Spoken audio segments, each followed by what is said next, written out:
हमारे मित्र साहित्यकार और इतिहासकार डॉक्टर अंगद किशोर जी, हमारे सुरमनी सर और तमाम शिक्षकगण और यहाँ उपस्थित अंधविश्वास के खिलाफ के योद्धा हमारे तमाम विद्यार्थीगण, आप सभी का अभिनंदन।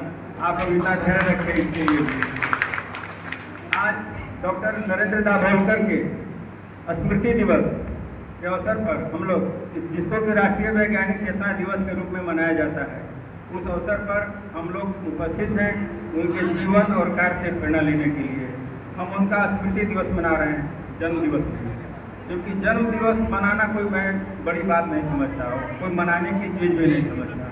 क्योंकि जब हम मनाते हैं जन्म दिवस तो हम जाने अनजाने इस बात को मानते हैं कि कोई व्यक्ति जन्म से महान है, जबकि जन्म से होना, पैदा होना और मरना, ये दोनों का कोई मुहूर्त नहीं होता। इसलिए इसको मनाने का कोई औचित्य नहीं समझता। मनाना है तो मृत्यु दिवस मनाइए, क्योंकि जब हम जीवन भर जो कार्य करते हैं और जो मेरा मिशन अधूरा रह जाता है, उस मिशन को वहाँ से आगे बढ़ाना चाहिए। तो चाहे भगत सिंह हो, दाभोलकर हो या कोई भी महापुरुष हो, मैं उनका स्मृति दिवस मनाने का पक्षधर हूँ, जन्मदिन का नहीं। फिर भी एक परंपरा है जन्मदिन मनाने की। दिवस यहाँ हम अंधविश्वास के खिलाफ और विज्ञान के पक्ष में बातें कर रहे हैं। विज्ञान के पक्ष में बातें क्यों कर रहे हैं? इसलिए कर रहे हैं क्योंकि यह विज्ञान का युग है। एक समय ऐसा था कि हर चीज़ के लिए शास्त्र का प्रमाण होता था, और पहले शास्त्रार्थ की परंपरा थी। क्या होता था? दो तरफ लोग बैठ जाते थे और शास्त्रार्थ होता था कि आप अपनी किताब से हवाला दो और हम अपनी किताब से हवाला देंगे, लेकिन शास्त्र के बाहर किसी को नहीं जाना है। जो भी बातें करनी है, आपके वेद में है कि नहीं, कुरान में है कि नहीं, बाइबल में है कि नहीं, गीता में है कि नहीं, उसकी व्याख्या में अंतर हो सकता है, पर उसकी सीमा से आपको बाहर नहीं जाना है। तो हमारे यहाँ जब पूरी कहीं भी देखिए, तो जब धर्म युग था, मध्यकालीन युग था, तो वहाँ पर शास्त्रार्थ की परंपरा थी। अब क्या है? यह विज्ञान का युग है। अब धर्म से नहीं चलेगा, अब धर्म को भी विज्ञान का सहारा लेना पड़ता है। इसीलिए आप देखते होंगे कि हर बात में कहा जाता है कि मेरा धर्म भी महान है, क्योंकि हमारे धर्म में वो सारी बातें हैं जो आज विज्ञान खोज रहा है, वो हमारे पूर्वजों ने सैकड़ों वर्षों, हजार वर्ष पहले खोज लिया था। हिंदू अलग दावा करते हैं, मुसलमान अलग दावा करते हैं, सिख ईसाई दुनिया के तमाम लोग दावा करते हैं, क्योंकि ऐसा करने से वो खुद भी गौरवान्वित होते हैं और अपने पुरखों को भी गौरवान्वित करते हैं। ऐसे समझिए कि हमारे पुरखे गौरवान्वित होंगे, जिनकी हम कमाई खा रहे हैं, तो हम भी उसी में अपना गर्व महसूस करेंगे। जैसे मेरा देश अगर महान होगा तो हम खुद को भी महान समझेंगे। आपका कॉलेज अगर टॉपर होगा तो आप खुद को भी गर्वान्वित महसूस करते हैं कि मैं इस कॉलेज का विद्यार्थी हूँ, जो कॉलेज टॉप किया है, टॉप 10 रैंकिंग में आया है, या जो कुछ भी समझिए। बिल्कुल सर। तो हमारा कहने का उद्देश्य है कि यहाँ हम सभी, जितने भी आप और हम सभी लोग बैठे हैं, मैं अभी आधा घंटा 1 घंटा बोलूँगा, तो ऐसा नहीं है कि आप मेरी बातों से सहमत हो जाएंगे, क्योंकि यहाँ जितने लोग हैं सब अलग अलग पारिवारिक और सामाजिक पृष्ठभूमि से आए हुए लोग हैं। और भले ही आप जूलॉजी पढ़ें, बॉटनी पढ़ें, मैथ पढ़ें, हिस्ट्री पढ़ें, कुछ भी पढ़ें, फिलॉसफी छोड़ के, जो कि मेरा विषय है, क्योंकि फिलॉसफी में यहाँ गिने चुने बच्चे पढ़ते हैं, और यहाँ हर विद्यार्थी ऐसा है जो अपना विषय का ज्ञान भले ही न रखे और फिलॉसफी का ज्ञान खूब रखता है। उसके पास चाहे फिजिक्स का ज्ञान नहीं होगा, बॉटनी के बारे में, जूलॉजी के बारे में कुछ नहीं जानेगा, ज्योग्राफी के नहीं जानेगा, लेकिन अगर ईश्वर, आत्मा, कर्म, पुनर्जन्म, स्वर्ग, नरक, भूत प्रेत पर बात करिए तो फिर आपको सालों पकड़ने के हद तक जा सकता है, क्योंकि इतना बड़ा अपने को ज्ञानी समझता है। भले उसने कोई धर्मशास्त्र न पढ़े हो, कोई भी अलग से कोई किताब नहीं पढ़ी हो, कुछ ज़्यादा विचार विमर्श नहीं किया हो, उसने वही सोचा विचारा हो जो उसको परिवार से डाबर जन्म कुर्सी के साथ जो धर्म की कुर्सी पिलाई गई है, उसी में पला बड़ा हो, लेकिन इतना कॉन्फिडेंस से बोलेगा कि आपको कॉन्फिडेंस को डिगा देगा। Yes sir. इसलिए मैं कोई मुगालते में नहीं हूँ। यहाँ जो बैठे हुए लोग हैं मेरी बातों से तुरंत सहमत हो जाएंगे और ताली बजा देंगे, नहीं, मुझे सहमत और सहमत नहीं करना है। मेरा उद्देश्य यह है कि यह जो विज्ञान का युग है, मेरा अपना कुछ नहीं आपको कहना है। मुझे सिर्फ एक ही निवेदन रहता है सभी विद्यार्थियों से कि आप तर्कवादी और वैज्ञानिक दृष्टिकोण के बने। अभी एक लड़के ने, पता नहीं कोई अनजान लड़का होगा यहाँ, उसने बातचीत में लिखा कि मैं आपसे एक बार मिल चुका हूँ। उसने अनजान नंबर से आया, सर आप सनातन धर्म को न मानते हैं, नहीं मानते हैं, आप सनातन धर्म को टारगेट करते हैं, एक शिक्षक के रूप में यह ठीक बात नहीं है। हमने कहा यार सनातन को टारगेट करते हैं कि नहीं करते हैं, आप कौन हैं, एक बार आइए ना आमने सामने मिल के बात करते हैं। कहा कि नहीं हम आपसे तर्क करने लायक नहीं है, ऐसा हम नहीं कर पाएंगे। लेकिन ये ठीक बात नहीं है। एक व्यक्ति अलग से कमेंट कर रहा है फेसबुक पर कि AK सिंह कॉलेज जो है धर्मांतरण का अड्डा बन चुका है। अरे भाई इतने लोग मेरे साथ जुड़े हैं, डिबेट किए, जितनी लड़कियाँ इतने लड़के, इसका धर्म परिवर्तन यहाँ हो गया। और आरोप क्या है कि प्रिंसिपल करता है धर्म परिवर्तन। प्रिंसिपल का खुद ही आज तक धर्म परिवर्तन नहीं हुआ। हम विचार परिवर्तन करते हैं, धर्म परिवर्तन नहीं करते, क्योंकि हम नास्तिक हैं, हम धर्मनिरपेक्ष हैं। तो हम क्यों आपको हिंदू से मुसलमान या सिख बनाएंगे? हम तो चाहते हैं कि सभी को छोड़ के आप विज्ञान के साथ रहो, क्योंकि मेरा एक ही धर्म है, मानवतावाद। और मैं सिर्फ और सिर्फ विज्ञान की मैं बात करता हूँ और विज्ञान के साथ खड़ा होने की बात करता हूँ, क्योंकि आज विज्ञान के आगे सारे लोग पानी मांग रहे हैं। कोई भी धर्म हो, विज्ञान के जब कोरोना आया सारे मंदिर मस्जिद गिरजे गुरुद्वारे बंद हो गए, सारे ईश्वर अल्लाह सब छुप के बैठ गए। कौन काम आया? वैज्ञानिक काम आया, विज्ञान काम आया। अभी जिस रूम में आप बैठे हैं ये सारा कुछ विज्ञान की देन है। विज्ञान नहीं तो कुछ नहीं, सारा कुछ विज्ञान का। और गायेंगे उसका मैं जन्म से ये हूँ। अरे यार तुम जन्म से हिंदू हो, मुसलमान हो, सिख हो, ईसाई हो, राजपूत हो, ब्राह्मण हो, धोबी हो, क्यों हो? क्यों नहीं कहते कि मैं जन्म से इंसान हूँ? तुम पैदा होते क्या राजपूत हो गए थे, ब्राह्मण हो गए थे, बनिया हो गए थे? पैदा हुए तो एक टाइप के थे, हमाम में सभी नंगे थे, सब एक टाइप के थे, न कोई हिंदू था न मुसलमान था। ये पर्दा हटा दीजिए, बुर्का हटा दीजिए, तो कौन पता है कि कौन हिंदू लड़की है कि मुसलमान है? कुछ नहीं पता है। सिर्फ लड़की है, नर है, मादा है, यही आपकी पहचान है। फिर यहाँ हम आके उसको जिस घर में पैदा होता है पूरा उसको ट्रेंड करते हैं, ऐसे ऐसे पीट के बचपन से। और जब वो ट्रेंड हो जाता है तो कहता है कि ये तो मेरी स्वतंत्र इच्छा है।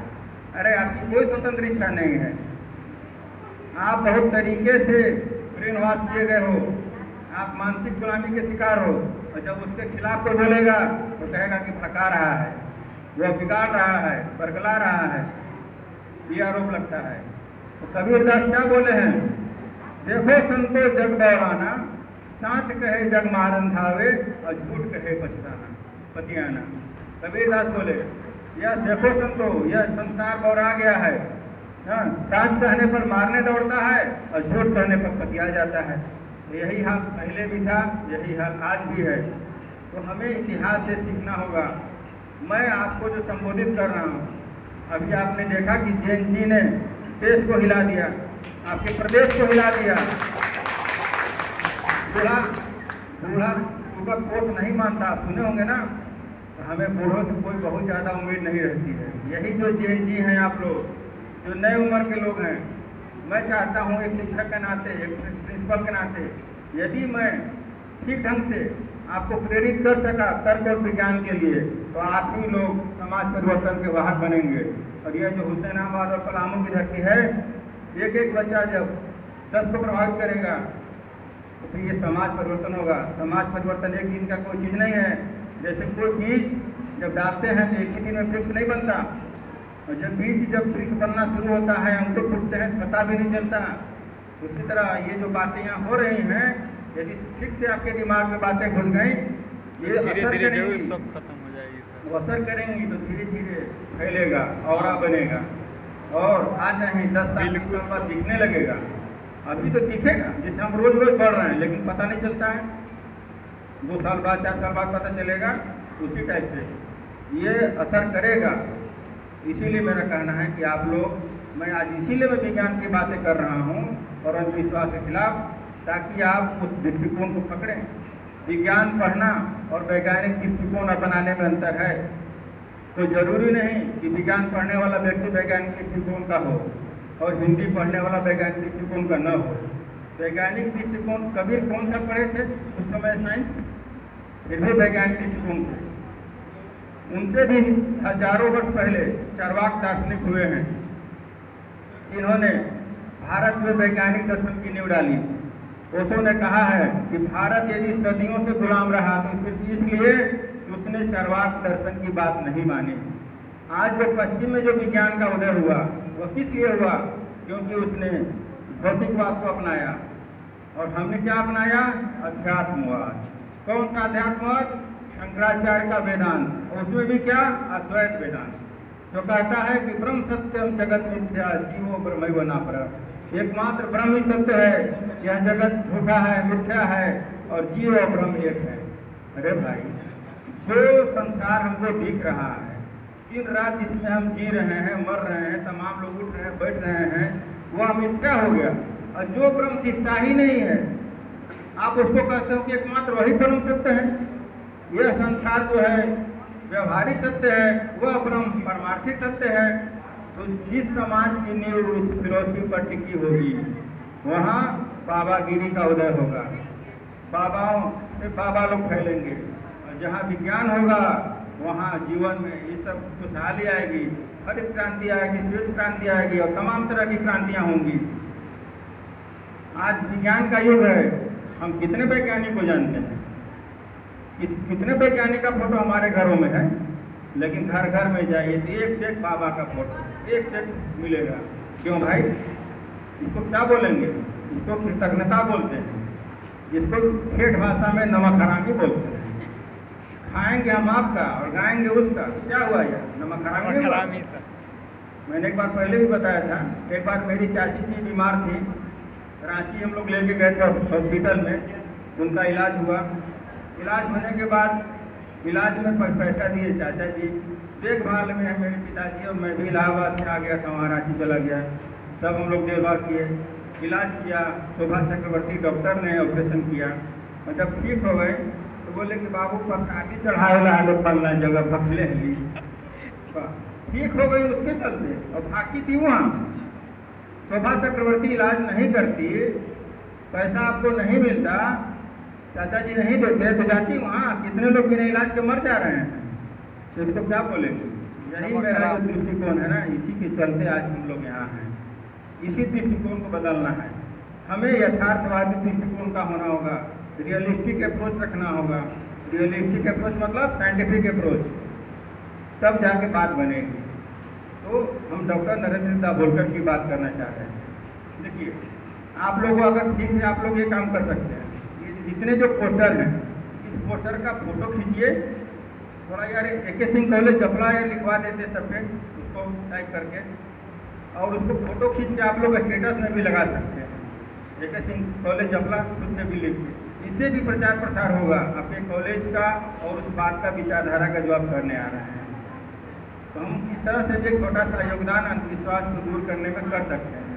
नहीं होगा तो मैं ही करवा के ग्रुप में डाल दूंगा, आपको जिसको लगेगा स्टेटस के रूप में इसको लगा दें। अब मैं बात थोड़ी सी डॉक्टर नरेंद्र दाभोलकर पर कर लूँ, क्योंकि जिस व्यक्ति का हम पुण्यतिथि मना रहे हैं, थोड़ा उसके बारे में करना चाहिए। डॉक्टर नरेंद्र दाभोलकर महाराष्ट्र अंधश्रद्धा निर्मूलन समिति के अध्यक्ष हैं। अभी आप लोगों ने जो एक वीडियो यहाँ देखा, उसमें श्याम मानव को देखा? Yes sir. तो श्याम मानव अखिल भारतीय अंधश्रद्धा निर्मूलन समिति के अध्यक्ष थे, जिसका गठन उन्होंने 1982 में किया था, और डॉक्टर नरेंद्र दाभोलकर उन्हीं के संगठन से जुड़े थे, पर दोनों में एक मतभेद था। डॉक्टर श्याम मानव थोड़ा सा सॉफ्ट प्रकृति के आदमी थे। उन्होंने कहा कि लोगों की भावनाएं धर्म और ईश्वर के नाम पे भड़क जाती हैं, इसलिए हम धर्म और ईश्वर को टारगेट नहीं करेंगे। और नरेंद्र दाभोलकर को मानना था कि धर्म और ईश्वर ये सभी बुराइयों की जड़ में है, इसलिए हमें इन पर ही टारगेट करना होगा। इसी बात को लेकर थोड़ा मतभेद हो गया, तो नरेंद्र दाभोलकर ने महाराष्ट्र अंधश्रद्धा निर्मूलन समिति का गठन कर लिया।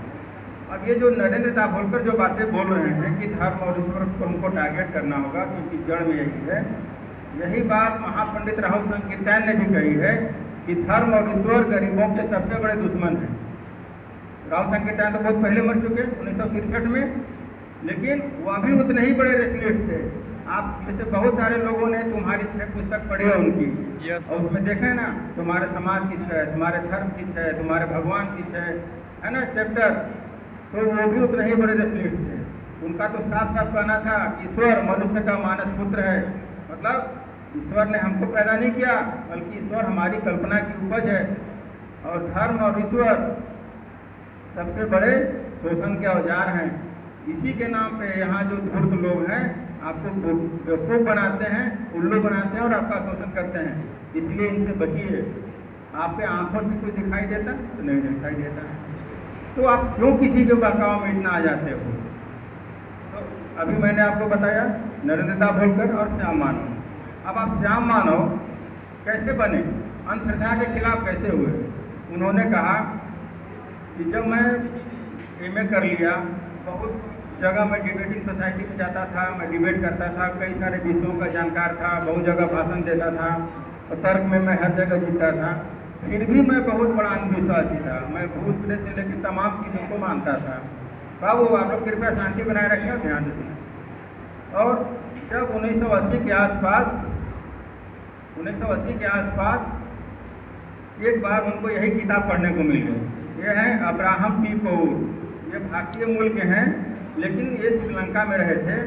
आप समझिए कि जो तर्कवाद है या जो रेशनलिज्म है इसके पितामह कह सकते हैं इनको। अगर आप श्याम मानव को जानते हैं, नरेंद्र दाभोलकर को जानते हैं तो समझ लीजिए कि उनके दादा गुरु हैं ये अब्राहम टी पौर। ठीक, इसमें 23 चैलेंज हैं जो उस समय 1963 में दुनिया भर के लोगों को इन्होंने चैलेंज किया था और कहा था कि जो 23 चैलेंज को स्वीकार कर लेगा 1963 में उसको मैं 1 लाख दूंगा। श्याम मानव जी आज के तारीख में किसी भी अंधविश्वास को करने वाले को 30 लाख रुपए देते हैं और पूरी दुनिया में अगर कोई भी व्यक्ति चमत्कार कर दे या कोई भी ऐसे अलौकिक चीज सिद्ध कर दे तो उसके लिए पूरी दुनिया में 6 करोड़ का इनाम है। आज तक कोई भी आदमी सिद्ध नहीं कर सका। दावे बहुत करते हैं। आएगा यूट्यूबर, हाँ मुझे पूरे से अनुभव हुआ था, हम वहाँ पैदा लिए थे, हम ऐसे ऐसे थे उस जन्म में। यूट्यूबर आएगा उसको खूब हाईलाइट कर देगा, आप भी देख लीजिएगा खुद। लेकिन कोई भी वैज्ञानिक कसौटी पर साबित नहीं हो सका, न भूत न प्रेत न आत्मा न कुछ। तो ये तो हो गए सिद्धांत की बात है। Yes sir. लेकिन सिद्धांत की बातों से आप लोगों को बहुत फायदा नहीं हो। अब मैं चाहता हूँ कि मैं कुछ व्यवहारिक बातें करूँ ताकि आपको समझने में सुविधा हो। और आज यदि किसी के मन में होगा तो हम पत्रकार से एक क्वेश्चन ले सकते हैं, लेकिन बहस के लिए अभी हम उपस्थित नहीं, क्योंकि हमारे विशिष्ट अतिथि आए हैं। और अगर किसी को इस संबंध में जिज्ञासा होगी तो आपसे हम लोग बात भी कर लेंगे, क्लास में भी बैठ लेंगे, है ना। क्योंकि यह इतना विषय गंभीर है क्योंकि इसके लिए टाइम चाहिए। और मेरा कुछ नहीं रहता आग्रह कि आप यही मानो, बस यही चीज़ है कि इसका उपयोग करो। सुनी बातों को मत मानो, बस इतना ही मेरा कहना है। अभी नहीं, आप शांति से बैठिए, हम लास्ट में आपको लेंगे सवाल आपका। नहीं, आप शांति से बैठिए, लास्ट में सवाल होगा। सब सुनेंगे, आप तुरंत बोले ना, सब सुनेंगे, लोग देर तक सुनते हैं। और आपको तो हम कब से बुला रहे हैं लेकिन आप कभी आते नहीं हैं। हम तो आपको हमेशा से बुला है कि आइए हमसे बातचीत करिए। आज नहीं होगा,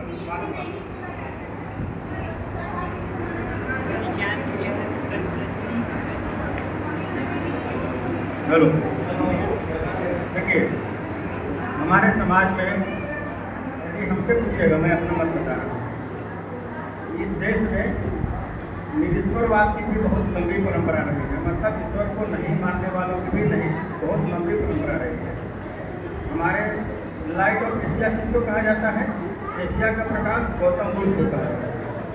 पूरा बौद्ध दर्शन जो है निरीश्वरवादी है, नास्तिक है, वहाँ ईश्वर को मान्यता नहीं है। तो मतलब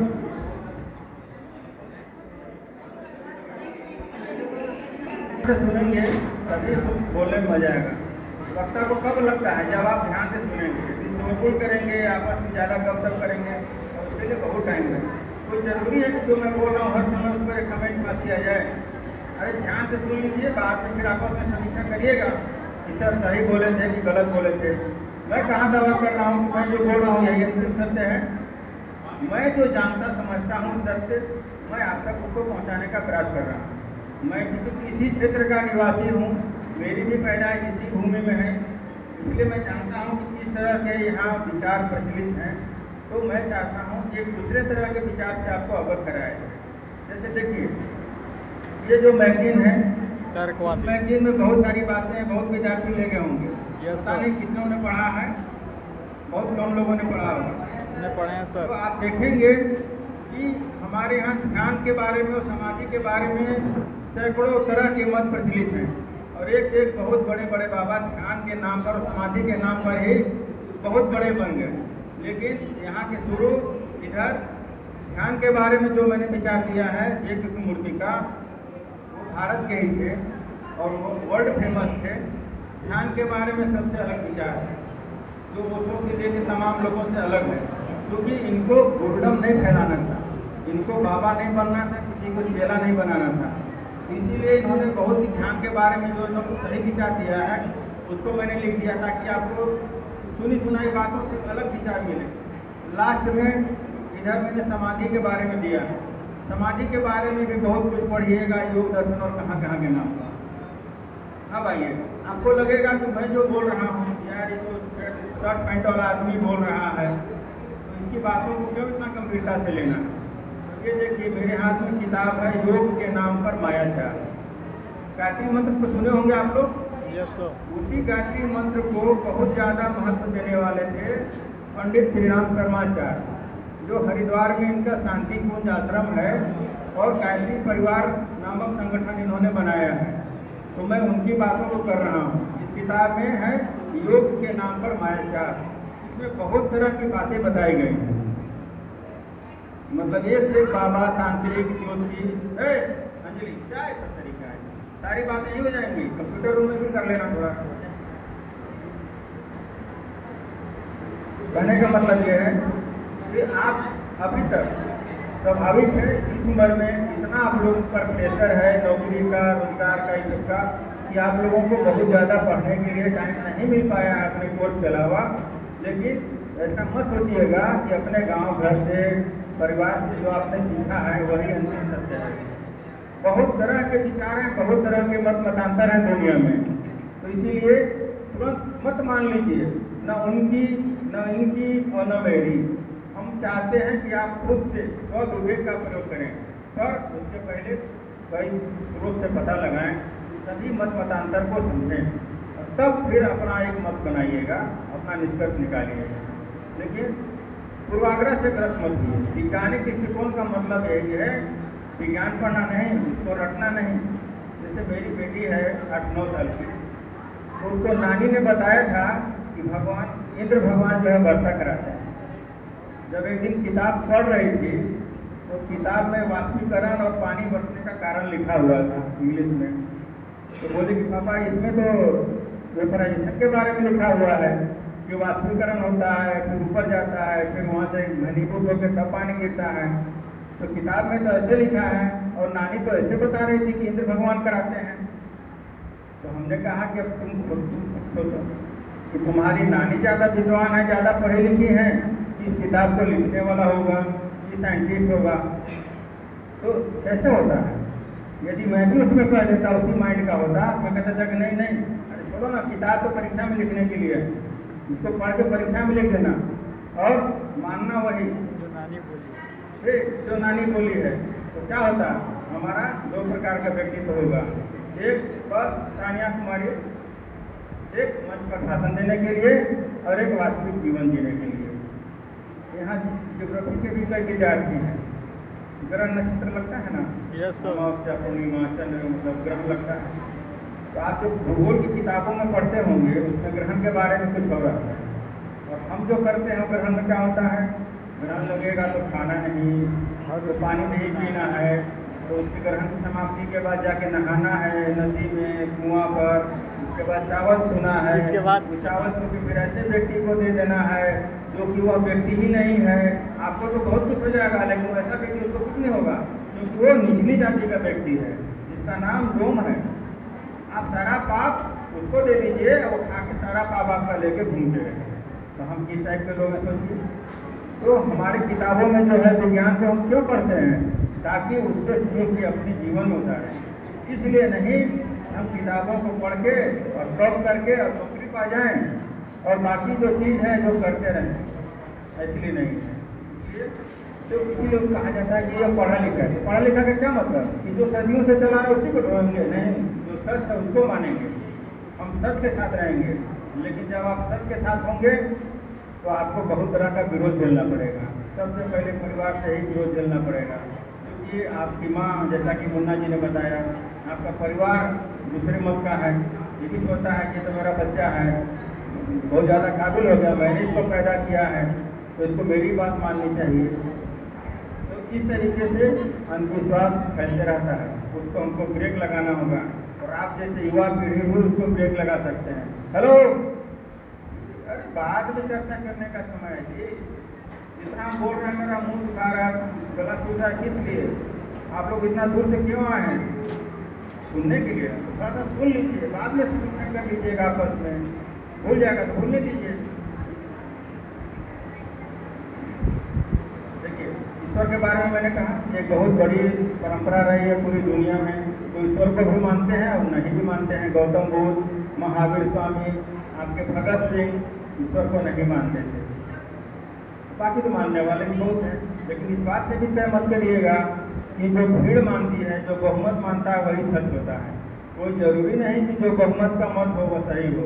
कई बार बहुमत गलत होता है और अल्पमत सही होता है। जैसे जब पहली बार भारत में आर्यभट्ट और विदेश में कोपरनिकस ने कहा कि पृथ्वी सूर्य का चक्कर लगाती है, तो आपको पता है क्या हुआ? कोपरनिकस तो किताब प्रकाशित होने से पहले ही मर गए। जब इसी बात को गैलीलियो ने कहा कि पृथ्वी सूर्य का चक्कर लगाती है, तो यह बात बाइबल के खिलाफ थी और इसलिए बाइबल को सजा दी गई और उसको जेल में बंद किया गया। और उसके कुछ साल बाद जब इसी बात को ब्रूनो ने दोहराया, गैलीलियो की बात को, तो ईसाइयों ने क्या किया? उसको बुला के चौराहे पर जिंदा जला दिया। किस बात के लिए? प्लीज सामने बैठे। इसलिए क्योंकि उसने सिर्फ इतना ही सच कहा था कि पृथ्वी सूर्य का चक्कर लगाती है, और यह बात उस समय के धर्म और धर्मशास्त्र के खिलाफ जाती थी। इसी कारण से उसको जिंदा जला दिया गया। क्या था उसने जो बात कही थी कि आज हम झूठ मानते हैं, आज हम सच मानते हैं। पहले जो बहुमत मानता था, जो हजारों लोग वहाँ से लेके यहाँ तक मानते थे, पूरी दुनिया में मानते थे कि सूर्य चक्कर लगाता है और पृथ्वी स्थिर है, वह बात झूठी थी और उस एक व्यक्ति द्वारा कही गई बात सच थी, जिसको आज पूरी दुनिया ने माना। तो शुरू में ऐसा ही होता है, जब एक व्यक्ति बोलता है तो उसको पगला ने पगला बोला जाता है, तो बाद में वही समाज का सच हो जाता है। इसलिए रविन्द्रनाथ टैगोर ने कहा है कि एकला चलो एकला चलो एकला चलो रे, तुम अकेले चलो। मैं चला था, कैसे तो शेर है, थोड़ा याद नहीं है। मैं चला था राह में, मैं चलता गया और कारवां बनता चला गया। तो जो वीर होते हैं वो इसकी चिंता नहीं करते कि क्या होगा, बस वो अंतरात्मा की आवाज़ पर काम करते हैं, आगे बढ़ते रहते हैं और फिर कारवां बन जाता है। आज जो लोग आपका उपहास उड़ा रहे हैं, जो लोग आपका विरोध कर रहे हैं, कल आपके फॉलोअर बन जाएंगे। इसीलिए चाहत रखिए। कुछ बातें, चंद बातें आपको मैं व्यवहारिक बातें करना चाहता हूँ। सबसे बड़ा विवाद किस पर रहता है? भूत, ज्योतिष, है ना। ईश्वर आत्मा पर तो बेकार का दिमाग लगाना है, लेकिन सारे लोग मानते हैं आत्मा आत्मा आत्मा। अरे भाई, आत्मा क्या है? आप सुने हैं ना, आत्मा का विचार आया कहाँ से? क्योंकि मैंने एक किताब भी लिखी है, कौन आत्मा किसका पुनर्जन्म। तो यदि आपकी इच्छा हो तो मैं बता दूं, क्योंकि आपके भी मन में होगा कि आत्मा तो होती ही होगी। तो आत्मा का विचार क्या है? आप देखते हैं ना, जब हम नींद में होते हैं तो हमें स्वप्न आते हैं।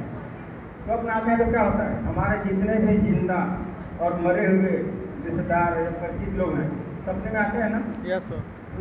जिंदा व्यक्ति अगर आएगा सपना में, या हम जाकर उसके घर में खाना पीना खा लेंगे, तो सुबह उठेंगे तो हमारे दिमाग में क्या आएगा? इसका मतलब है कि मैं तो यहीं था, कुछ न कुछ तो बात है मेरे शरीर में, जो कि रात में निकल के वहाँ गया था, दोनों से भेंट मुलाकात हो गई थी। तो इससे यह मत बना कि हमारे अंदर एक सूक्ष्म शरीर है और आत्मा जो है सूक्ष्म शरीर धारण करके चली जाती है और फिर वापस आ जाती है। लेकिन अगर यदि बात जीवित व्यक्ति के बजाय मृत व्यक्ति से अगर मिलना हो जाए, वो रात में आ जाए और आपके साथ बैठे, आपसे गले मिले, खाए पिए, थप्पड़ मारे, क्या सोचिएगा? अरे यार, मतलब मरने के बाद भूत होता है, हाँ, घूमता रहता है।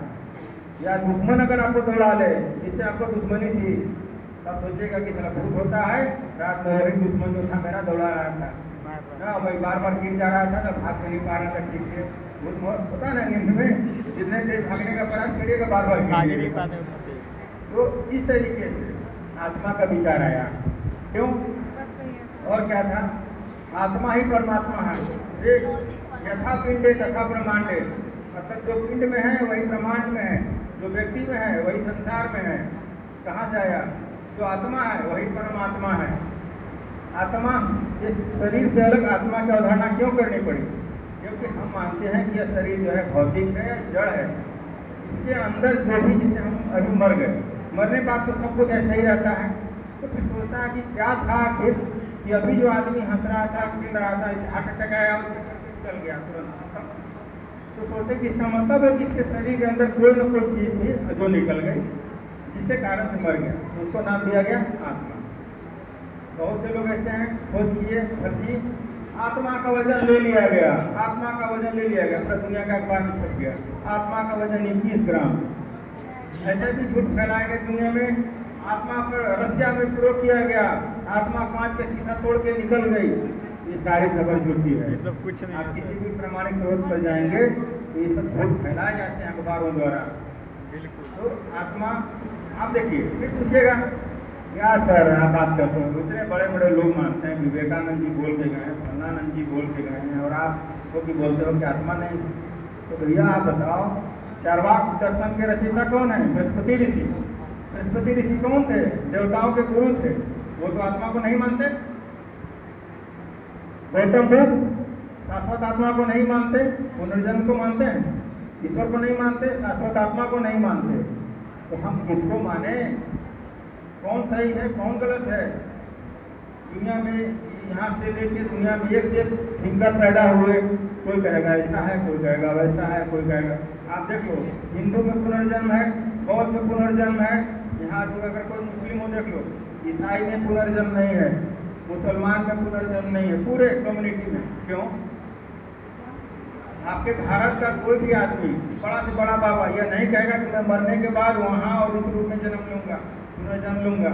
लेकिन आप चले जाइए तिब्बत, वहाँ जो दलाई लामा बनते हैं, पीढ़ी दर पीढ़ी दलाई लामा बनते हैं। वहाँ हर दलाई लामा मरने से पहले अपना उत्तराधिकारी घोषित करके जाएगा।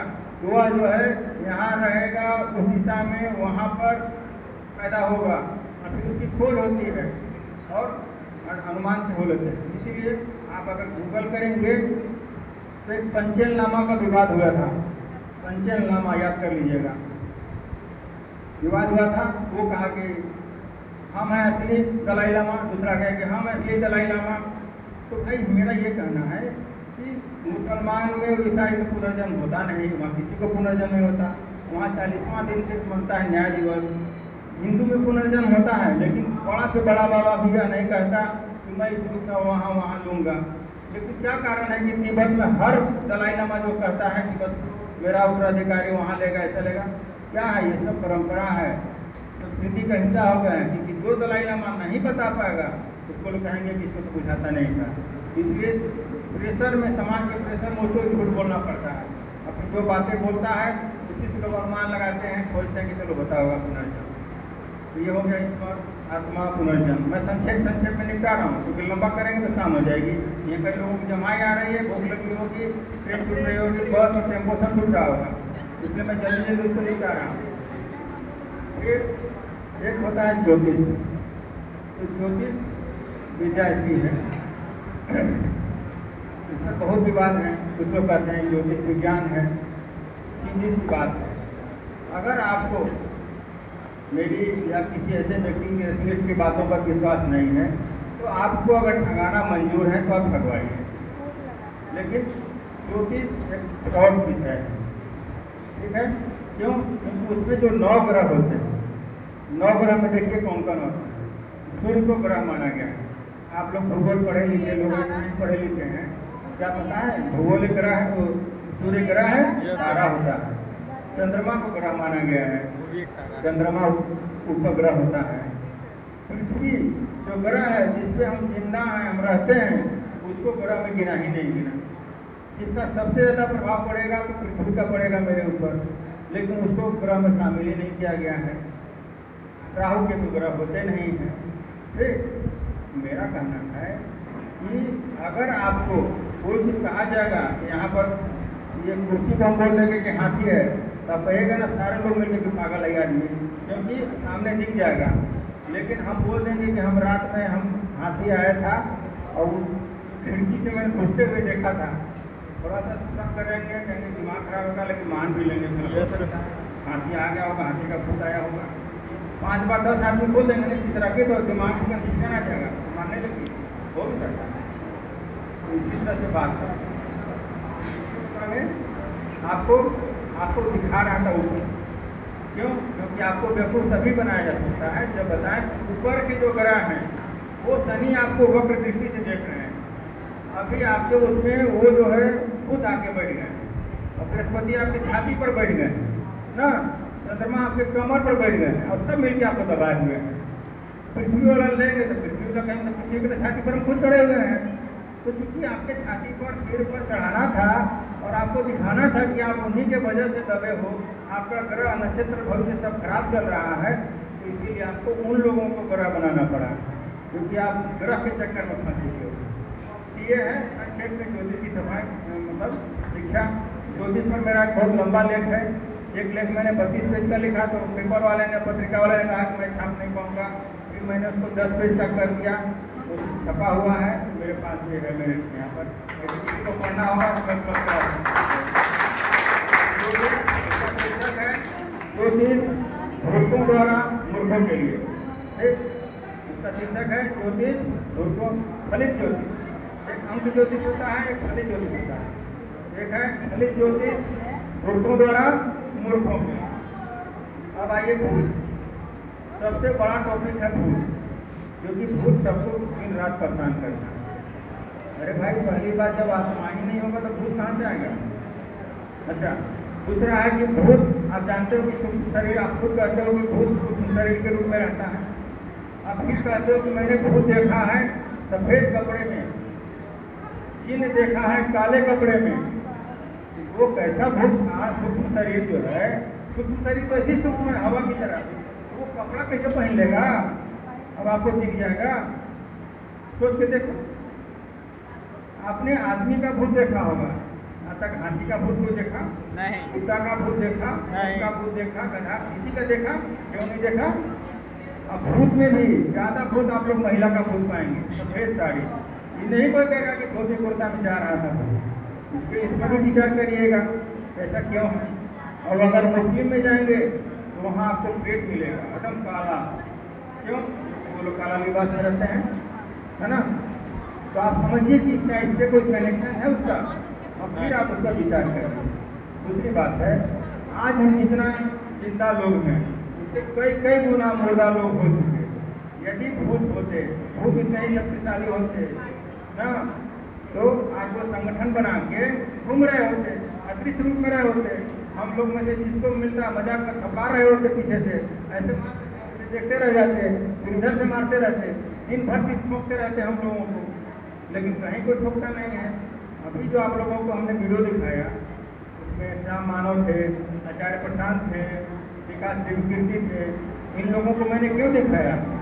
क्योंकि इससे आपको सोचेगा कि अरे क्या घर का मुर्गी दाल बराबर होता है ना, और घर का जो भी झोगड़ा आन गाँव का चीज वही है। हम बोलेंगे तो लगेगा कि अरे यही ना सुबह तक बोल रहे हैं। तो आप लोग यहाँ के आचार्य प्रशांत को मानने वाले हैं, कई श्याम मानव को, कुछ डॉक्टर विकास देवकीर्ति को, तो हमने सोचा कि थोड़ा पहले उन लोगों से आप लोगों को दिखा दूँ, थोड़ा सा हल्का कर लूँ आप लोगों को। लेकिन थोड़ा दुख की बात है कि साउंड क्वालिटी ठीक नहीं थी, जिसके कारण से आप लोग फिर से सुन नहीं पाए होंगे। तो लेकिन मैंने अधिकतर ग्रुप में भेज दिया है, कम से कम जूलॉजी वाले ग्रुप में भेज दिया है, बोटनी में भिजवा देंगे तुमको, पर्सनल भी भेज सकते हैं तुमको, ठीक? तो वहाँ से भी आप लोग ध्यान से सुन सकते हैं, या और आगे भी हो सकते हैं। तो ज्योतिष हो गया। अब आइए, अब किस पर आएंगे? सांप वाला पे आते हैं और डाइन पर आएंगे। सांप के बारे में आप लोग बहुत सुनते होंगे कि सांप वाला आता है, मंत्र से चावल छीट के और सांप निकाल देता है ना, सांप को पकड़ लेता है। हमारे ग्रुप से कुछ जुड़े हुए हैं, डिबेट एंड क्विज ग्रुप से क्वेश्चन आया था तो मैंने उनको भेजा। मोटा मोटी समझ लीजिए कि होता क्या है। मैं वीडियो है मेरे पास, आप भी देख सकते हैं, मैंने 50-60 से ज़्यादा वीडियो 100 के करीब देखे होंगे। उसमें होता क्या है, वो कोई सांप नहीं पकड़ता है, वो मंत्र से सांप नहीं समझ में आएगा, आपका मंत्र संस्कृत वाला सांप नहीं समझता है।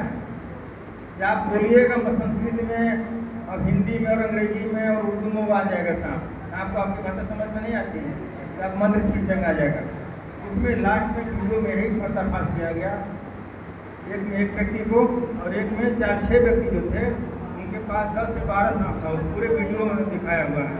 और अंत में उन लोगों को पुलिस से पकड़वाया गया और अनेक तरह के मिठाई मिले क्या करता है लोग, क्या खाइए, गड्डी में बांध देगा, इधर से ऐसे बांध देगा और नीचे वाला जो है ऐसा किसी से नहीं, नीचे से खुला है, खाली थोड़ा सा जैसे लपेट देगा, खींचेगा उसको। हेलो, बिना मिठाई खाए किसी को नहीं जाना है, समझ लीजिएगा, तुरंत मिठाई मिलने वाली है। तो वो जो होता है वो ऐसे ये रहता है, धोती पहनता है, ढीला कपड़ा खोज लेता है, ऐसे करके खोज लेता है और जाता वहाँ पे, जब देखता है कि कोई नहीं है, बच्चे देता है, सांप आपकी चाहता है, कहता है कि मिल गया, सांप मिल गया। और रियल सांप घर नहीं रहता है, एक आध हादसे ऐसे हो चुके हैं। तो यही रियलिटी है। यदि आपको विश्वास नहीं हो तो आप जाके यूट्यूब पे सेवर होते हैं, आप उनका वीडियो देखें तो समझ में आ जाएगा। सांप से जो होता है कि सांप को झाड़ दिया और ठीक हो गए, भारत में 4 से 6 प्रकार के सांप हैं, सिर्फ उनमें जहर होता है, यस सर, बाकी लोग ऐसे मर जाते हैं। एक मैंने कथा सुनी थी, कहानी टाइप की। एक गांव में एक देवी आई और देवी ने कहा कि देखो हैजा फैलने वाला है कल, और जितने लोग भाग सकते हो भाग जाओ, नहीं तो मैं मार डालूंगी, 1000 लोगों की मैं जान लूंगी। हैजा आया, कुछ लोग भागे, कुछ लोग रह गए आसपास गाँव में ना, उस पूरे पंचायत को मान लीजिए तो 1000 गोली थी और मर गए 1500। तो फिर जब हो गया तो गांव वाले बोले कि देवी जी आप तो बोली थी कि 1000 को मारेंगे, कि 1500 कैसे मर गए, क्या आप देवी हो, क्या आप ही झूठ बोलती हैं? तो बोले कि नहीं, मैंने सच बोला था, मैंने मारे 1000 हैं, ये जो 500 हैं वो तो भय के मारे मर गए ना, दूसरे को मरता देख के भय के मारे मर गए, रियल में 1000 ही मारे। तो असली बात यही है, ये जो होता है भय के कारण से होता है। इसलिए तो कबीरदास क्या बोले हैं, ये ब्रह्मभूत सकल जग खाया। कबीरदास बोलते हैं कि यह जो ब्रह्म के भूत है वह पूरी दुनिया को खा रहा है। और अभी विकास कीर्ति जी ने कहा ये लोग भूत को नहीं मानते, उनको भूत कभी नहीं पकड़ेगा। बच्चा को भूत नहीं पकड़ता, उसके गार्जियन को पकड़ता है। उसको तो कोई ना कोई बीमारी है, मेंटल हो सकता है, फिजिकल हो सकता है। अब आपको लगता होगा कि इसको कोई नजर लगा दिया, मेरी माँ के चल जाते हैं, वो जीवन भर भूत भूत करते हुए मर गए, समझ गए? सुन लीजिए थोड़ा सा, जो यहाँ भूत विशेषज्ञ होंगे ना तो हमसे ज़्यादा नहीं जानते। मेरी माँ को हमेशा भूत पकड़े रहता है, अगर बेड पर बिल्ली टूट जाए खिड़की से तो भूत आ गया, कुछ भी हो जाए तो भूत आ गया। जब मैं इलाहाबाद था 3 साल, अपने साथ जब रखा उसको माँ को, एक दिन भी भूत नहीं आया। क्यों? क्योंकि वहाँ भूत को मानने वाला कोई नहीं था, न मैं न मेरे साथ रहने वाले लोग। और गांव में आए जैसे ही वहाँ से फिर आई इलाहाबाद से, फिर आसपास वही माहौल मिल गया, हाँ कन्या, हाँ मैया, आपको भूते हैं तो ये है, तो 10 लोग भूत भूत के, तो फिर भूत पकड़ना चालू हो गया। पलामू से लेके पलामू के बाहर तक ऐसा कोई रोजगार होने नहीं होगा जिसने मेरी माँ के लिए ताकीज और जंत्र मंत्र नहीं दिए होंगे, लेकिन वो भूत कभी नहीं होगा, क्योंकि वो मन का भूत होता है, वो नहीं भागेगा कभी। इसलिए मैं बहुत उसके लिए एक सुगंधित साबुन ये है, जो तांबा का, तो सोना का, पता नहीं कुछ क्या क्या हुआ उसमें, लेकिन मैं इतना ही जानता हूँ जब वो मेरे साथ 3 साल रही इलाहाबाद, एक दिन भूत नहीं आया, क्योंकि वहाँ भूत को सपोर्ट करने वाला कोई नहीं। कुल मिला के यही है, बाकी आप लोग आगे खुद से खोज कीजिए। ये मैं थोड़ी थोड़ी मैं बातें बता रहा हूँ। नज़र लगना होता है, अगर नज़र लगने वाला होता तो हमारे यहाँ के प्रधानमंत्री पाकिस्तान के प्रधानमंत्री को नज़र लगवा देते उस आदमी को बुला के। आजकल पर्ची निकालने का बहुत जोर है, आजकल पर्ची वाले बाबा बहुत ज़्यादा मशहूर हैं, देश में पर्ची वाले बाबा हैं। तो आप सोचोगे कि पर्ची कहाँ से निकल जाती है? बागेश्वर सरकार, धीरेन्द्र शास्त्री, अवध सरकार, और गुरु महाराज को मतलब इतने तरह की यहाँ पर्ची निकालने वाला, तो छोटे छोटे बच्चे भी पर्ची निकालने लगे हैं। तो ये जो किताब देख रहे हैं ना, ये किताब आज से बहुत पहले लिखी गई है। और ऐसा नहीं है कि आज ये बाबा सरकार पैदा हो रहे हैं, ये नए नए पर्ची वाले बाबा हो रहे हैं। ये पर्चियाँ हमारे यहाँ हजारों सैकड़ों सालों से निकलती रही हैं। तो इन्होंने अपने अनुभव के आधार पर, जबकि ये जानते हैं कि इनके बारे में देखिएगा लिखा रहता है वेद मूर्ति तपोनिष्ठ पंडित श्री राम शर्माचार्य, इतना बड़ा इनका नाम लिखा रहता है। वेद को मानने वाले हैं, तपस्वी हैं, लेकिन इन्होंने बहुत अंधविश्वास पर अपने अनुभव से बातें बोली। मैं आपको 2-3 बातें मैं बता रहा हूँ। पहला है ये जो पर्ची वाले बाबा टाइप के लोग हैं, उनके बारे में कहा। ये बाबा थे भरतपुर राजस्थान, उनकी बहुत ख्याति थी कि बाबा जो है सब कुछ जान जाते हैं, मन की बातें बता देते हैं। अब बड़े दूर दूर से लोग आते थे। एक बार ये भी निकले, चलो बाबा से हम मिलते हैं। वहाँ गए, जैसे स्टेशन पर उतरे तो वो इलाका 5-7 किलोमीटर दूर था और थोड़ा एकांत एरिया था। उधर लोगों का था कि बाघ, शेर तो नहीं है लेकिन बाघ और भेड़िया उसके रास्ते में रहते हैं। तो अकेले जाना सुरक्षित नहीं था, तो थोड़ी देर के लिए रुक गए। एक व्यक्ति वहाँ से आया, बोला कि भैया किधर जाना है, वो भी गठरी मोटरी लिए हुए था। तो बोले कि हमको साठ महाराज के यहाँ जाना है। बोले कि हम भी उधर ही चल रहे हैं, हम वहाँ से आ रहे हैं। तो लगा गांजा उजा बनाने चीलम, बोले कीजिएगा, थोड़ा दम मारिएगा तब ना दम लगेगा वहाँ चलने में। बोले कि नहीं हम सब नहीं पीते हैं, आप पी लीजिए। पी लिया, भर रास्ते में बात करते हुए गया। लेकिन सोचे कि हम उससे जा रहे हैं जांच पड़ताल करने, तो हम अपना रियलिटी किसी को नहीं बताएंगे। यहाँ से गए, दोपहर के बाद पहुँचे, शाम हो गई, शाम रात तक दूसरा दिन मिलते थे, सुबह बाबा जी। वहाँ गए तो वहाँ दालान था, जिसे मान लीजिए 12 लोग 15 लोग थे। फिर वहाँ बातें हो रही हैं, एक व्यक्ति साथ में गया था और वहाँ व्यक्ति कुछ थे, रात भर बातें होती रही। एक से एक बातें खोद के लोग पूछते थे और निजी बातें लोग पूछते थे, व्यक्तिगत जीवन की। कुल मिला के सारे लोग जब सुबह हुए और वहाँ पर एक पीपल का वृक्ष था। जब वो बाबा आया, थोड़ा है, अरे सामने बैठ के नहीं बोलिए, डिस्टर्ब होता है, बस 5 मिनट। जब वो बाबा वहीं पर पीपल का वृक्ष था, बाबा एकदम पूरा आंखें चढ़ी हुई, होंठ निकली हुई, रुद्राक्ष की माला और दिव्य एकदम फेस दिशा। और जब कुछ बोलता था तो ऊपर पीपल को देख देख के बोलता था, आंखें बड़ी बड़ी कर। और जिसके बारे में बता रहा था एकदम एक एक बात सही हो रही थी। और जब इनकी बारी आई तो बोला कि नाम बोलता था अपने आप, रामचंद्र खड़े हो जाओ। लेकिन देखने किधर गया नाम, क्योंकि इनका नाम तो कुछ और था। इन्होंने जो सफर में जो था आदमी, उसको झूठ बोल दिया था कि मेरा नाम रामचंद्र है। याद है मेरे, उसको तो हम रामचंद्र बताए थे। भाई तुम्ही को बोल रहा हूँ रामचंद्र, उठो। उठ गए, बोले क्यों, बैठे बैठे सो रहा है क्या? नाम 3 बार मैंने पुकारा, तुम्हें सुनाई नहीं दिया? तो बोले कि नहीं बाबा, क्षमा करें बाबा, थोड़ा कांपते हुए डरते हुए हम डर गए थे। बोले बोल तो नहीं रहा था। तो बोले कि क्या करें? बोले कि बाबा हमको गुंगुमाई हो गया था। गुंगुमाई एक रोग होता है, मैंने गूंगापन। बोले कई बार ऐसा होता है कि हमको गुंगुमाई हो जाता है, कई बार डर के मारे और बोली वोली नहीं निकलता है, जिसको गुंगुमाई होता है। तो हमको पहले भी हो गया है गुंगुमाई, तो अभी भी हो गया था, अभी डर के मारे गुंगुमाई, इसलिए हम कुछ बोल नहीं पाए। तो बाबा ठीक है, अब अभी हम कल बात करेंगे बाबा, अभी हमारा दिमाग नहीं काम कर रहा। हो गया। वहाँ पर रुकने की इजाज़त नहीं थी, लेकिन इतनी सजनता से, इतने भोलेपन से इन्होंने बात रखी। तो बोले कि बाबा हम कल मिलना चाहेंगे आपसे। बोला अच्छा ठीक है चलो।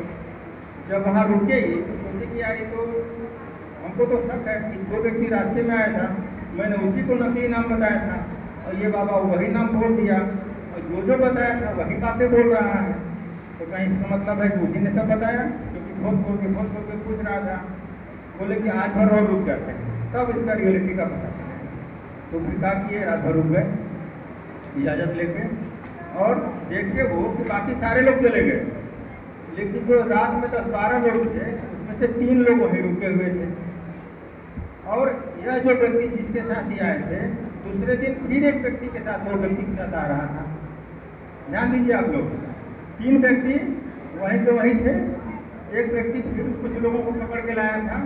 इसका मतलब कि वह जो रात भर जो बैठ के जो बातें पूछा पूछी होती थी सोच सोच के, वो सारी सूचनाएं लेके बाबा तक पहुंचा दी जाती थी। और उसी आधार पर बाबा जो है विज्ञानी बना हुआ था और अंतर्यामी बना हुआ था। तो जब देखे वही हो गया। दूसरे दिन फिर से यही हुआ। उनको जो बातें कल बताई गई थी वही बातें आज बताई गई हैं, क्योंकि नई बातें कुछ बताई नहीं गई। लेकिन इन्होंने क्या किया कि एक वहाँ प्राइमरी के मास्टर साहब आए हुए थे, उनको धीरे से उन्होंने कहा क्या पता करिए कि अपने बारे में हम किसी को कुछ मत बताइएगा, जो बताइएगा सब झूठ झूठ बताइएगा। फिर देखिए कि वो बाबा आपको सही नहीं बताता है। वही हुआ, सब उसने झूठ बताया। और दूसरे दिन जो वो तांत्रिक महाराज थे, जो बड़ा विज्ञानी थे, उस मास्टर के बारे में भी सारी बातें झूठ झूठ बताया गई। तो समझ में आ गया इनको, यही है इसका रहस्य। और एक अंतिम बात बताता हूँ, बातें तो बहुत हैं लेकिन आप लोग भूल जाएंगे। एक अंतिम बात है, इसी किताब में लिखा हुआ है, आप दूसरा वगैरह करें भाई उसका हिसाब का दिया जलता है। सुने है ना कहावत? नहीं सुने हैं? सुने है ना कि उसका पेशाब का हिसाब से दिया जलता है। तो एक तांत्रिक है, उनके यहाँ भक्तों की बहुत बड़ी भीड़ लगती थी उस जमाने में।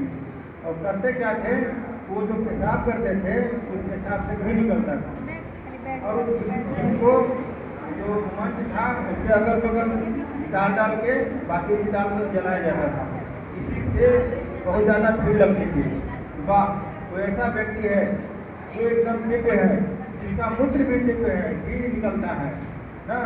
बाबा दिन भर में सिर्फ एक बार पेशाब करते थे। उनकी ख्याति सुन के ये सिंध प्रांत के बाबा से शिकारपुर जगह ये चले गए पता लगाने के लिए। जब वहाँ गए तो देखे कि बाबा से इतना मोटा पहन के आता था और कोई बहुत छिपाने की बात है, जिसे मुँह उधर कर दिए, जैसे इधर पब्लिक है तो उधर मुँह कर दिया और वहाँ लोग कटोरी छान दिए और उसी में बाबा जो है मूत्र त्याग किए, तो उसमें से घी निकला, उसी के सारे में डाल के बाकी लगा के जलाए तो हमारे माची तो जल गया।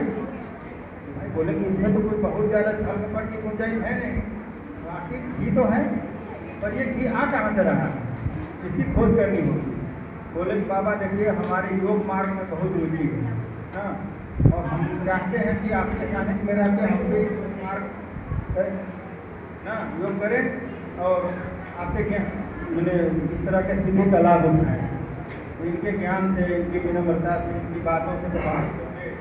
बोले कि ठीक है तुम रुक जाओ, क्योंकि ऐसे लोगों को वैसे चला चाहिए तो होशियार हो, समझदार होता कि उनका मिशन, उनका साम्राज्य को आगे बढ़ा सके। ठीक, तो वही हुआ। जब वहाँ वो रुक गए तो सोचे कि यहाँ तो कोई ज़्यादा छल कपट नहीं है, इसका मतलब है कि कहीं छल कपट और होगा।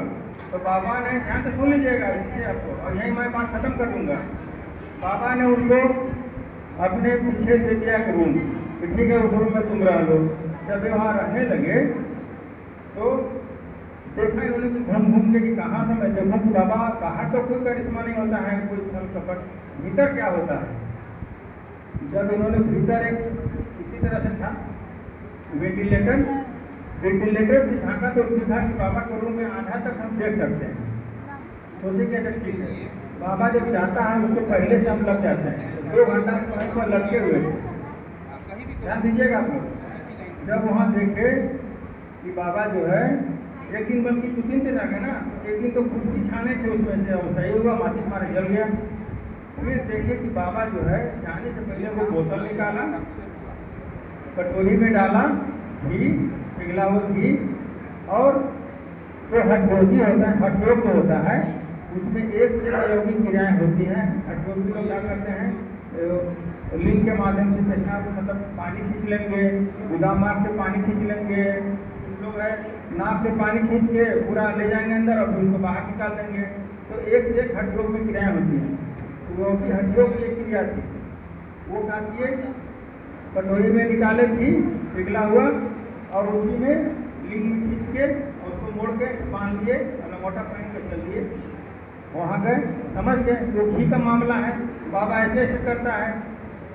बोले कि अगर किसी को हम गायब कर देंगे तो बाबा का चमत्कार खत्म हो जाएगा। उस दिन तो हो गया। दूसरे दिन फिर गए दूसरे दिन ये क्या किए, वहाँ दरबान लगता था, जल्दी नहीं घूमने देता था। जब वहाँ दरबान लगा हुआ था, उसी में मौका देख के आए, ये घुसे घर में और धीरे से बोतल को निकाल के जैसे था वैसे करके बाहर हो गए। जब दूसरे दिन बाबा सोचा हुआ तो वहीं ध्यान नहीं दिया। जब दूसरे दिन फिर से वही 5 बजे शाम था, टाइम आने वाला था, बाबा जब वहाँ गया तो किसी नहीं मिली। अब अचानक से घी का प्रबंध कहाँ से हो सकता है? तो बाहर खबर दी गई कि बाबा समाधि में चले गए हैं, आज बाबा दर्शन नहीं देंगे, आज घी के लिए नहीं चलेंगे। आप समझ लीजिए जितने चमत्कार हैं उसको ठीक से जांचिए, नाम बढ़े और दर्शन छूटे उस पर मत जाइए। क्या क्या मार्केट में बहुत चल रहा है, घर बहुत घूम रहे हैं, हम आम जनता हैं। हमारे लिए यही है कि जो बड़े बड़े जो नाम हैं हम संदेह करना सीखें। वैज्ञानिक कृषि का मतलब है संदेह से सत्य की ओर, आस्था से सत्य की ओर नहीं जाना है, आस्था से अंधविश्वास की ओर चल जाइएगा। इसलिए संदेह से सत्य की ओर जाइए और इसी मार्ग का अनुसरण कीजिए। और यही जो है आम जन की भूमिका, हम यही भूमिका निभा सकते हैं अंधविश्वास को दूर करने में, वैज्ञानिक दृष्टिकोण को बढ़ावा देने में और अपने देश को महान बनाने में। आप लोगों ने प्रयास किया।